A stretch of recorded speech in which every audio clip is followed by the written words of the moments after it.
China पर tariff लगने का भारत को काफ़ी बड़ा नुकसान हो रहा है। भारतीय सरकार ने कुछ दिन पहले अपने स्टील सेक्टर को बचाने के लिए 12% टैरिफ डाला है। चाइना में ऐसी हालत है कि फैक्ट्रीज बंद होती जा रही है। अमेरिका से जो उनको ऑर्डर्स आता था, चाइनीज सप्लायर्स को बहुत बड़ा नुकसान हुआ है। चाइना डंपिंग यूज करता है, जो इंपोर्ट करने वाली कंट्रीज होती है, उनकी इंडस्ट्रीज को बंद कराने के लिए। जय हिंद, नमस्कार, मैं अंबर ज़ैदी स्वागत करती हूँ आप सबका एक बार फिर से हमारे आज के कार्यक्रम में। और आप सब जानते हैं कि ट्रंप और चाइना के बीच में शी जिनपिंग कहे या चाइना एक ही बात है, अमेरिका और चाइना के बीच जिस तरह से टैरिफ वॉर शुरू हुई, उसका असर भारत पर पड़ रहा है। हालाँकि स्टार्टिंग में ये बात कही जा रही थी कि चाइना पे अगर टैरिफ लगता है तो इसका फ़ायदा भारत को होगा, लेकिन चाइना अब अपना जो माल है, वो सस्ते दामों में भारत में डंप कर रहा है और उस डंपिंग की वज़ह से जो घरेलू इंडस्ट्रीज़ हैं, उन पर काफ़ी असर पड़ रहा है और कई सारी ऐसी इंडस्ट्रीज़ हैं, उनमें ऑर्डर्स में 40% से भी ज़्यादा गिरावट आ रही है। यानी कि चाइना पर टैरिफ लगने का भारत को काफ़ी बड़ा नुकसान हो रहा है। और बाकी जो इसमें कई सारे मामले हैं, किस-किस तरह से किस-किस इंडस्ट्री को कितना नुकसान हो रहा है, इसको डिटेल में समझेंगे और हमारे साथ मौजूद हैं उमेश जी, उनसे बात करेंगे इस पूरे मामले को समझने के लिए। उमेश जी, बहुत-बहुत स्वागत है आपका। जय हिंद, नमस्कार। जय सिया राम अंबर जी। जय सिया राम। उमेश जी, चाइना और अमेरिका की जो टैरिफ वॉर थी, उसका असर भारत पर पड़ रहा है। हालाँकि स्टार्टिंग में तो बहुत सारे लोग ये दावा कर रहे थे कि इसका फ़ायदा भारत को होगा, लेकिन फ़ायदा तो छोड़िए, काफ़ी नुकसान हो रहा है। जो सस्ते दामों में डंपिंग चाइना कर रहा है भारत में, उसका असर जो घरेलू उद्योग हैं, उस पर पड़ता नज़र आ रहा है। बहुत ज़्यादा गिरावट ऑर्डर्स में आ रही है क्योंकि चाइना पहले ही अपना सस्ता माल भारत में दे रहा है। किस तरह से देख रहे हैं आप इस सिचुएशन को और किस तरह से इसको कंट्रोल किया जा सकता है? देखिए, आपको मालूम है अभी global tariff and trade war चालू हो चुका है between China and America. America ने चाइना के ऊपर 245% टैरिफ लगाया। चाइना ने अमेरिका के ऊपर 125% टैरिफ लगाया। अब इस दोनों टैरिफ वॉर के बीच में आप ये देख रहे हैं कि जहाँ पे बड़ी कंपनी जैसे एप्पल है, वो अपना सारा प्रोडक्शन लाइन भारत में स्थापित कर रहा है और गूगल भी कर रहा है, सैमसंग भी कर रहा है, एचपी कर रहा है, एडिडास कर रहा है, नाइक कर रहा है। वो सब अपनी जो प्रोडक्शन लाइन है, जो चाइना या चाइना के एफिलिएट्स जैसे वियतनाम, काम्बोडिया और लाओस में है, वो पूरा जो इंडस्ट्री शिफ्ट हो रहा है भारत के अंदर। दूसरी तरफ हम ये देख रहे हैं कि भारत के अंदर लो कॉस्ट चाइनीज जो बोलते हैं इंटरमीडिएट प्रोडक्ट, जो प्रोडक्शन लाइन में यूज होते हैं, उसका एक तरह से डंपिंग होता चालू हो गया है। भारतीय सरकार ने कुछ दिन पहले अपने स्टील सेक्टर को बचाने के लिए 12% टैरिफ डाला है। बट ये हुँ, सिर्फ स्टील तक लिमिटेड नहीं है। उनका जो डंपिंग चल रहा है, वो एपीआईज में चल रहा है, उनका डंपिंग चल रहा है टेक्सटाइल्स में, उनका चल रहा है इलेक्ट्रॉनिक्स में। देखिए अंबर जी, अभी चाइना में ऐसी हालत है कि फैक्ट्रीज बंद होती जा रही है। अमेरिका के जो सप्लायर्स है, अमेरिका से जो उनको ऑर्डर्स आता था, चाइनीज सप्लायर्स को बहुत बड़ा नुकसान हुआ है। अभी आप समझ लीजिए $1 मिलियन का अगर आप ऑर्डर देते हो, तो आपको 10% एडवांस देना पड़ता है। $100,000 आप देते हो। बाकी इस 900,000 चाइनीज वाले क्या करते हैं supplier, they approach the bank. अब सडनली क्या हुआ है, अमेरिका ने जो अमेरिकन कस्टमर्स है, उन्होंने चाइनीज सप्लायर्स को ऑर्डर कैंसिल करने को बोल दिया। एक तरह से उनको 10% ही नुकसान होगा। बट हुँ। वो क्या कर रहे हैं, वो लोग दो सामान, वो या तो आप देख लीजिए वियतनाम से मंगा रहे हैं या भारत से मंगा रहे हैं, क्योंकि उनको सस्ता पड़ रहा है। और इसके कारण क्या हुआ, चाइना के अंदर ओवर प्रोडक्शन कैपेसिटी बढ़ गया। देखिए यूएस की जो इकोनॉमी साइज है $30 ट्रिलियन की है। भारत की इकोनॉमी साइज कितनी है, 4 ट्रिलियन। अब यूएस की जो कंजम्पशन है वो भारत अब्सॉर्ब नहीं कर सकता। नहीं तो उसको चाइना भी सोच रहा था कि डोमेस्टिक कंजम्पशन को बढ़ावा देके वो वो एक्सपोर्ट का जो है वो ऑफसेट कर सकता है। इसी के कारण चाइनीज फूड्स का लार्ज स्केल डंपिंग हो रहा है इंडियन मार्केट में। जैसे आप देखिए विस्कोस की बात कर लीजिए या एपीआई की बात कर लीजिए। देखिए एपीआई के मामले में बताना चाहता हूँ कि 2004 में चाइना ने भारत के अंदर एपीआई को बहुत कमती दाम में डंपिंग करना चालू कर दिया, जिसके कारण इंडियन इंडस्ट्रीज बंद हो गई थी और कोविड के वक्त इन्होंने दाम 4 या 5 गुना बढ़ा दिया था। चाइना डंपिंग यूज करता है जो इंपोर्ट करने वाली कंट्रीज होती है उनकी इंडस्ट्रीज को बंद कराने के लिए, और उसके बाद मन माफिक अपने हिसाब से दाम बढ़ाता रहता है। और डंपिंग इसको बोलते हैं कि अगर उसकी जो कॉस्ट होती है उससे भी कम अगर कोई एक्सपोर्टिंग कंट्री करता है तो उसको डंपिंग बोलते हैं। चाइना कर पाता है क्योंकि चाइना अपनी इंडस्ट्रीज को सब्सिडाइज करता है, वो जो जितना भी वो लोग एक्सपोर्ट करते हैं उनको सब्सिडीज देता है। चाइना के अंदर बहुत सारी इंडस्ट्रीज को रेंट देना नहीं पड़ता, पावर फ्री मिल जाता है, और लेबर भी उधर सस्ता कभी कभी कर देते हैं। आपको मालूम है यूगर मुस्लिम्स को वो एक बंधुआ मस्जिद जैसे यूज करते हैं, उनको पैसे भी नहीं देते, उनको सिर्फ काम करवाते हैं 15-16 घंटे। ऐसे ऐसे तो इनह्यूमन कंडीशंस में वो लोग रखते हैं। तो चाइना कुछ भी कर सकता है इसके लिए। तो आप ये देखिए भारत की जो इंडस्ट्रीज है वो उनको प्रॉब्लम बढ़ रहा है। अभी देखिए चाइना का ट्रेड डेफिसिट भारत के साथ $100 बिलियन के पास पहुंच चुका है। हमारा जो एक्सपोर्ट है वो एक तरह से 10% गिरा है चाइना को। तो चाइना हुँ, is not interested in buying more products with India. India हुँ, के प्रोडक्ट्स के ऊपर वो टैरिफ बैरियर डालता है। इंडिया के जी, सॉफ्टवेयर एक्सपोर्ट चाइना अलाउ नहीं करता है। बट हुँ, हमारी एक मजबूरी है कि हम विदाउट चाइनीज प्रोडक्ट्स हम अपना प्रोडक्शन नहीं बढ़ा सकते। आपको मालूम है पीएलआई स्कीम भी इंट्रोड्यूस किया गया, पर उसके बावजूद भी चाइना से हमारे इंपोर्ट्स बढ़े ही हैं। अब ये क्या हो रहा है, it is actually not make in India, it is assemble in India. अभी हम रियल टाइम प्रोडक्शन पे गए नहीं है। अब हमें प्रोडक्शन कैपेसिटी हमारी बढ़ानी पड़ेगी, वो बढ़ रही है, टाइम लगेगा, बट आज उमेश जी शॉर्ट टर्म में।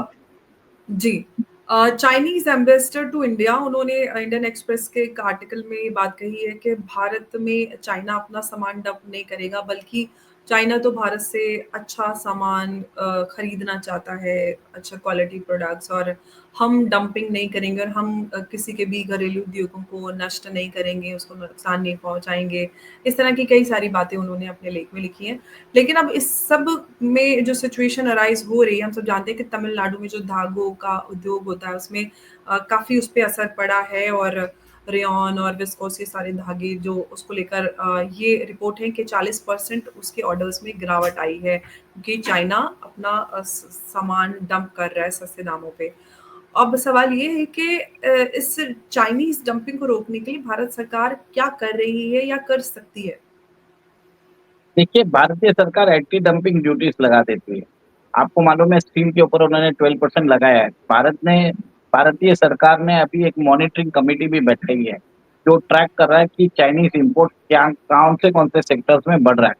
अब मेरे हिसाब से भारतीय सरकार को इमीडिएटली चाइनीज जो इंपोर्ट्स है उनके ऊपर, जैसे विस्कोस भी है या एपीआई है, उनके ऊपर उन्हें इमीडिएटली एक तरह से डंपिंग ड्यूटीज लगा देनी चाहिए। अब इसमें डिले क्यों हो रहा है ये मुझे नहीं मालूम, बट जिस हिसाब से रिपोर्ट्स आ रही है तो हुँ, ये कार्रवाई करना जरूरी है भारत को। सेकेंड, आप ये देख लीजिए भारत के अंदर एक तरह से आपको मालूम है कि भारतीय इकोनॉमी के अंदर जो एक रॉ मटेरियल्स होता है, जो यहाँ की इंडस्ट्रीज है उनका रॉ मटेरियल चाइना से आता है।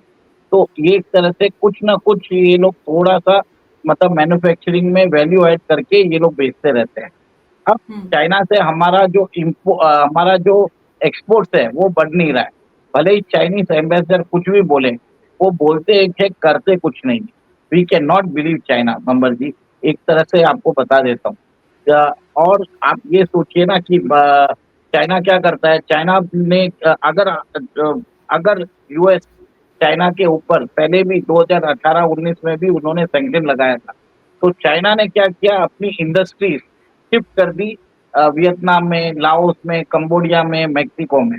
अब यूएस क्या कर रहा है, पॉइंट ऑफ ऑरिजिन देख रहा है कि अगर वो कंपनी अगर चाइनीज कंट्रोल रहेगी, अगर वो वियतनाम या लाओस या कंबोडिया या मेक्सिको में भी ऑपरेट कर रही है, उसके वो भी बैन कर रहा है। चाइना क्या करता है कि थोड़ा सा प्रोडक्ट कंपोजिशन चेंज करके वो अपना एक्सपोर्ट फ्लड कर देता है। वो कुछ ना कुछ उनको मालूम है कि कैसे करना, वो सारी बारीकियों को वो एक तरह से एक्सप्लॉइट करता है। अब भारत को एक तरह से यहाँ पे रियल टाइम डिसीजन लेना पड़ेगा। उनको मालूम पड़ेगा कि अगर चाइना कर रहा है तो इमीडिएटली डिसीजन भी लीजिए। गवर्नमेंट का डिसीजन मेकिंग मेरे हिसाब से इसमें बहुत स्लो हो रहा है, जिसके कारण हमारे इंडस्ट्रीज को तकलीफ हो रही है। उमेश जी, मार्च ही में भारत ने चाइना के 5 उत्पादों पर जो है वो एंटी डंपिंग ड्यूटी लगाई थी, लेकिन बावजूद उसके भी वो जो आयात है उसमें काफ़ी ज़्यादा हमने देखा बढ़ोतरी हुई है। और आसियान जो कंट्रीज़ हैं उनके थ्रू भारत में जो चाइना है वो अपने सामान को डंप कर रहा है, और जो चाइना से जो आयात है भारत में वो बढ़ता जा रहा है। ऐसे में और कुछ भी मेजर्स हैं जो लिए जा सकते हैं टू कंट्रोल डंपिंग? देखिए, अभी एक चीज है कि चाइना के अंदर फैक्ट्रीज के अंदर उनके ऑर्डर्स जो हैं, अमेरिकन ऑर्डर्स, वो हुँ, एक तरह से उनके पोर्ट्स पे कंटेनर्स में बंद पड़े हैं। मतलब एक-एक जो सप्लायर है, उनके 10-10 कंटेनर, 15-15 कंटेनर ऐसे ही पड़े हैं, और बहुत सारे कंटेनर इन ट्रांजिट है। अब चाइना को कहीं न कहीं वो गुड्स डंप करना ही पड़ेगा। वहाँ पे चाइना के लोकल मार्केट में वो हुँ, किलो के हिसाब से इलेक्ट्रॉनिक अप्लायंसेस बेच रहा है। आप सोचिए, हुँ, स्क्रैप के भाव के जैसे। तो हुँ, अब अभी मुझे एक इमीडिएटली लगता है कि हम चाइना के इंपोर्ट्स को हम एक तरह से कंट्रोल नहीं कर पाएँगे for the first 3 to 4 month. But 3-4 महीने बाद जब उनकी नेक्स्ट प्रोडक्शन लाइन आती है, जो नेक्स्ट साइकिल आती है, ये वो दाम में नहीं दे पाएँगे, क्योंकि रॉ मटेरियल्स का दाम भी बढ़ जाएगा। अभी तो क्या है, उनके पास पुराना रॉ मटेरियल पड़ा है, पुराना प्रोडक्शन किया हुआ पड़ा है। अब बीच स्ट्रीम के अंदर वो एक तरह से आप समझ लीजिए कंटेनर में उनका प्रोडक्ट है। यूएसए के जो कस्टमर्स हैं, उन्होंने बोल दिया कि हमें आपका मटेरियल नहीं चाहिए। तो उसको रीरूट कर रहे हैं आसियान कंट्री से भारत आ रहे हैं। एक बार होगा, 3 महीने हम कुछ भी नहीं कर पाएँगे। पर नेक्स्ट प्रोडक्शन साइकिल में जब चाइना वो गुड्स बनाने की कोशिश करेगा, तो उसको एक उसका जो रॉ मटेरियल्स है, वो उसको महँगा पड़ेगा। अब इस टाइम पे ये वो दाम में नहीं दे पाएगा। अभी कैंटन फेयर जो हुआ है चाइना के अंदर, उसमें बताया जाता है कि बहुत सारे इंडियंस गए थे, और उन्होंने इतनी अच्छी डील्स ली है कि 25 टू 30% जो लास्ट ईयर की इनवॉइसिंग है, उससे भी कम करवाई है। तो कहीं न कहीं अब क्या है, इंडियन इम्पोर्टर अब इसके टाइम में वो एक तरह से उनकी लॉटरी लग गई है। ये 3-4 महीने रहेगा, हम कुछ भी नहीं कर पाएँगे। चाइना को भी अपना माल बेचना है, मतलब कैसे भी उसको जो अपनी प्रोडक्शन कैपेसिटी है, जो पुरानी है, वो बेचना है। जब नया गुड्स आएगा, नया रॉ मटेरियल्स आएगा, तब वो इस दाम पे नहीं बेच पाएँगे। टेम्परेरी नुकसान तो होगा अंबर जी, कुछ नहीं कर सकते इसका। मतलब इस सिचुएशन को हालाँकि भारत सरकार ये कह रही है कि जो ये सिचुएशन है इस पे हम नज़र बनाए रखें, और क्या कदम उठाना है सोच समझ कर जल्दी इस सिचुएशन पे और भी बड़े कदम उठाए जा सकते हैं। और क्या पॉसिबल हो सकता है जो एंटी डंप वो सॉरी डंपिंग ड्यूटी लगाई थी मार्च में 5 प्रोडक्ट्स पे, उसके बावजूद जो है आयात में बढ़ोतरी हुई है। चाइना जो है आसियान कंट्रीज़ के थ्रू भारत में अपने सामान की डंपिंग कर रहा है, और हम देख रहे हैं कि हमारे जो घरेलू उद्योग है उस पे उसका असर भी नज़र आ रहा है, और भारत सरकार कह रही है कि नज़र बनाए हुए है और भी कदम उठाएँगे। क्या पॉसिबल और स्टेप्स हो सकते हैं जो इस सिचुएशन को कंट्रोल करने के लिए भारत सरकार चाइना के खिलाफ उठा सकता है? देखिए, मेरे हालाँकि हम हिसाब जानते हैं कि मुझे अमेरिका के बाद चाइना हमारा सेकंड लार्जेस्ट ट्रेड पार्टनर है, और काफ़ी बड़ा ट्रेड दोनों मुल्कों के बीच में होता है। जी। देखिए, पहले तो चाइनीज़ युआन डेप्रिशिएट हो गया है और भारतीय रुपया थोड़ा एप्रिशिएट हो रहा है। ठीक है, हुँ, आपको ये समझना पड़ेगा। सेकंड, आपको मालूम है चाइना के अंदर ओवर कैपेसिटी है। थर्ड, जो उनका जो ओवर क प्रोडक्शन है, और चाइना जो माल अमेरिका को एक्सपोर्ट करता है, उसका कंज़म्पशन चाइनीज़ नहीं कर पाएँगे। इतना उनके अंदर भी नहीं है कि they can offset that offset that export loss of America. तो ये हुँ, गुड्स उनके पास है, इन्वेंटरी पाइल अप होती जा रही है। चाइना के अंदर ये लोग फिर जो फिनिश गुड्स है, वो स्क्रैप के भाव में बेच रहे हैं, किलो के भाव में बेच रहे हैं। आप सोचिए, रेफ्रिजरेटर और वॉशिंग मशीन जैसी चीज़ ये किलो के भाव में बेच रहे हैं। आप कहाँ तक टिक पाओगे? पॉसिबल ही नहीं है। अभी एक बार तो ये इनको मतलब कोई भी दाम में बेचना ही पड़ेगा। बट इनका जो नेक्स्ट प्रोडक्शन साइकिल आएगा उस समय क्या होगा बताता हूँ। चाइना के अंदर प्रोडक्ट जो एग्जिस्टिंग फैक्ट्रीज है, बहुत सारी फैक्ट्रीज बंद हो गई है। सेकेंड, लेबरर्स को जॉब नहीं मिल रहा है। थर्ड, उनके जो रॉ मटेरियल्स आएंगे नेक्स्ट साइकिल में, उसके ऊपर ड्यूटीज लगा हुआ रहेगा, तो ये वो उस दाम पे नहीं दे पाएंगे। तो इनिशियली मेरे हिसाब से अप्रैल, मई और जून, ये 3 महीने ऐसा रहेगा कि चाइना पूरे वर्ल्ड में अपने माल डंप करेगा। कोड़ियों के भाव में जो भाव में मिले उसको डंप करना है, क्योंकि इन ट्रांजिट है उनके पास। देखिए, अमेरिकन ऑर्डर इन ट्रांजिट होता है, उसको तो कहीं ना कहीं उसको ले जाना पड़ेगा, नहीं तो पोर्ट पे आने के बाद डेमरेज चार्जेस लगते हैं। तो वो बोलता है कि जो नुकसान हो एक बार तो बेचो। तो वही काम हो रहा है। तो इंडियन गवर्नमेंट कुछ भी नहीं कर पाएगी, भले ही कितना भी मॉनिटरिंग कर ले। ये मेरा मानना है। ओके, तो फिर हम अनुमान अगर इसका लगाया जाए कि घरेलू उद्योगों पर इसका और कितना असर पड़ सकता है, जैसे कि हमने तमिलनाडु की बात की, वहाँ पर जो भी विस्कोस है और धागे वगैरह जो भी होती हैं उस पे ऑर्डर्स पे 40% असर तो अभी नजर आ रहा है। अभी ये डंपिंग बढ़ेगी तो और भी जो उद्योग हैं उस पे इसका असर नजर आएगा। तो क्या हम अनुमान लगा सकते हैं कि कितना नुकसान हो सकता है हमारे घरेलू उद्योगों को चाइना की डंपिंग की वजह से? देखिए, अभी मेरा ये मानना है कि जो फर्स्ट क्वार्टर रहेगा वो प्रॉब्लमेटिक ही रहेगा। आपको ये भी मालूम है कि ये जो टैरिफ वॉर के कारण अमेरिकन इकोनॉमी भी रिसेशन में जाने की प्रोबेबिलिटी बढ़ गई है। तो हम्म। अब क्या है, चाइना वेपनाइज कर रहा है अपना एक्सेस प्रोडक्शन। तो हम्म। देखने की वाली बात है कि 3 महीने प्रॉब्लम ही रहेगा। हम कुछ भी नहीं कर पाएंगे। सारे कंपनीज, जो बड़ी कंपनीज हैं जो शिफ्ट कर रही हैं, उनको हम्म। फायदा होगा। जो लोकल कंपनीज है, जो यहाँ पे चाइनीज कंपनीज के साथ compete कर रही हैं, उनको तकलीफ आने वाली है। सरकार को इसमें एंटी डंपिंग ड्यूटी इमीडिएटली लगानी पड़ेगी, और भी रियल टाइम मॉनिटरिंग से काम नहीं चलेगा। You have to you have to implement, you have to take impose the anti duty real time. Complaint आती है, इमीडिएटली लगा दीजिए। यही काम कर सकते हो आप। ओके, तो और भले सिचुएशन। ही और भले ही आप WTO में कंप्लेन कर दो, कुछ होने वाला नहीं है। भारत ने बहुत बार कंप्लेन भी कर दी है। बस एक ही चीज है कि एंटी डंपिंग ड्यूटी लगाओ। जो क्लियरेंस होते हैं पोर्ट के ऊपर, जो इंपोर्ट्स हो रहे हैं चाइना के, वो जल्दी क्लियर मत करो। तो क्या होगा, डिस्करेज करो कि इंडियन इंपोर्टर्स को कि आप इसको इंपोर्ट मत करिए। कुछ ना कुछ भारतीय सरकार को करना पड़ेगा प्रोसीजरल लेवल पे। ओके, अब देखते हैं, हालांकि सरकार की तरफ से ये बयान आया है कि पूरी सिचुएशन पर निगाह अब रखे हुए हैं और ज़रूरी और जो उचित कदम है वो उठाए जाएंगे इस पूरी सिचुएशन को कंट्रोल करने के लिए। जिस तरह से चाइना भारत में आसियान कंट्रीज के थ्रू अपने सामान की डंपिंग कर रहा है, जिसकी वजह से जो लोकल इंडस्ट्रीज हैं उस पर काफ़ी असर नज़र आ रहा है। भारत को हालांकि स्टार्टिंग में जब ये टैरिफ वॉर शुरू हुई थी चाइना और यूएस के बीच में, तो बहुत सारे एक्सपर्ट्स का ये दावा था कि इसका फ़ायदा भारत को मिलेगा, लेकिन उसके विपरीत होता हुआ सब नज़र आ रहा है। चाइना भारत में अपने सामान की डंपिंग कर रहा है। जी, कुछ कहना चाहते हैं मुझे? देखिए, भारत को फायदा हो रहा है क्योंकि बड़ी बड़ी कंपनीज आ रही है। एप्पल है, सैमसंग है, गूगल है, और आपने देख लिया HP है, नाइकी है, एडिडास है। जो भारत का जो SME सेक्टर है, जो भारत की जो लोकल इंडस्ट्रीज है, उनको हुँ। तकलीफ हो रही है। ये तकलीफ उनको अप्रैल टू जून होगी। पर जो नेक्स्ट साइकिल होगा जुलाई से, उस समय से भारत के जो इंडस्ट्रीज है, उसकी डिमांड बढ़ जाएगी, क्योंकि चाइना वापस ये काम नहीं कर पाएगा। और तब तक मेरा अनुमान है कि भारतीय सरकार चाइनीज इंपोर्ट्स पे एंटी डंपिंग ड्यूटीज भी लगा देगी। ये मैं होप कर रहा हूँ।